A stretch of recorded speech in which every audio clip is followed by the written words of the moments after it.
Biasanya kata-kata yang biasa diubah menjadi lebih kritis. Contohnya seperti matahari berubah menjadi sang fajar pohon penyapa. Ya. Jadi agak lebih suasananya makin terasa. Terus yang keempat, kembangkan imaji. Bayangkan suasananya agar pembaca ikut merasakannya. Terus yang terakhir ada revisi. Revisi itu mengecek kembali puisi yang telah dibuat, dicek kembali barangkali ada kata yang kurang pas atau kata ini berlebihan, sedikit diganti aja, ya. Agar nanti mendengarkan juga bisa enak. Nah, di sana ada puisi Aku Ingin, karyanya Salpadi Djoko Damono. Sudah dibuka. Nah, itu nanti di puisinya kalian harus bisa menemukan makna. Apa sih yang penulis ingin sampaikan kepada pembaca? Ya.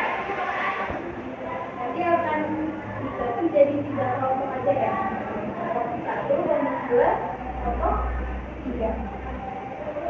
Boleh diubah, dicek.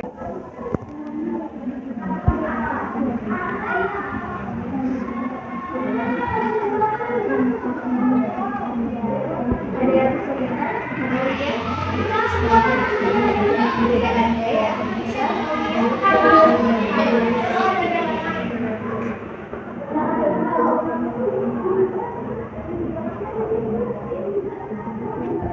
paham dengan maknanya dari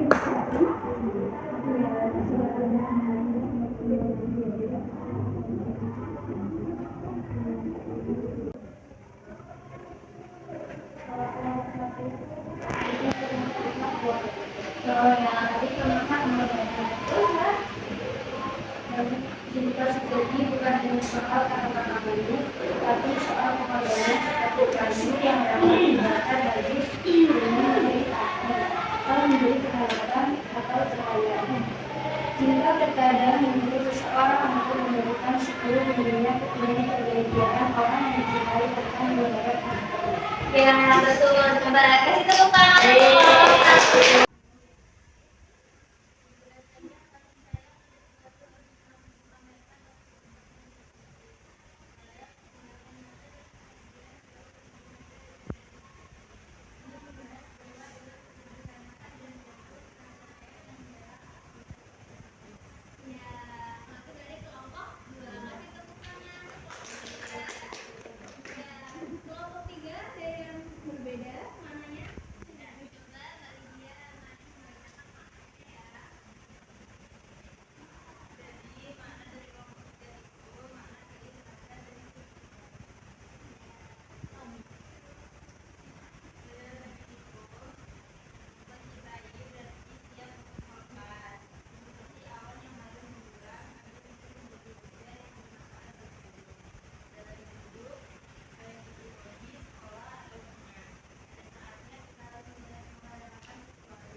Kelompoknya kelompok 1, kelompok 2, dan kelompok 3. Sekarang itu tadi ya, kalian sudah membahas tentang pengertian, bagaimana cara membuat puisi, dan juga membacakan puisi dengan percaya diri ya.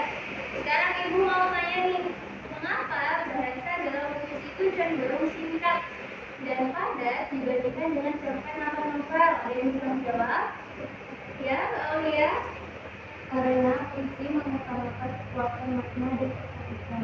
Satu kata dalam puisi bisa mengangkat menjadi kata yang sangat luas, sehingga setiap katanya harus ditulis secara tepat. Ya, betul sekali Mbak Aulia. Ya, karena setiap puisi itu mengutamakan kekuatan makna dan estetika. Ya. Pertanyaan kedua, apa yang membedakan puisi dengan teks berita atau karangan biasa? Ada yang bisa menjawab? Ya, Mbak Ira.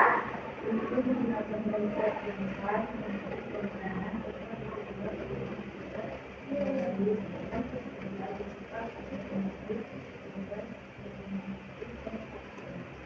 betul sekali Mbak Ira. Ya, puisi itu menggunakan bahasa kiasan bertujuan untuk menggugah emosi, sedangkan teks berita itu biasanya bersifat informatif, fakta, ya, faktual, jadi bisa dinyatakan. Ya, itu tadi kita sudah belajar tentang puisi ya, bagaimana cara membuatnya, ciri-cirinya, berdiskusi tentang puisi aku ingin dan kalian juga menentukan maknanya ya. Nah, kesimpulannya pada pembelajaran hari ini, berkarya melalui puisi adalah cara berkomunikasi yang jujur.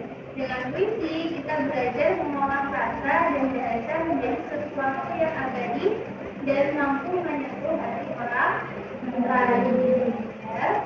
Mungkin cukup itu saja penjelasan ibu pada materi berkarya dan berekspresi melalui puisi. Sampai bertemu di pembelajaran selanjutnya.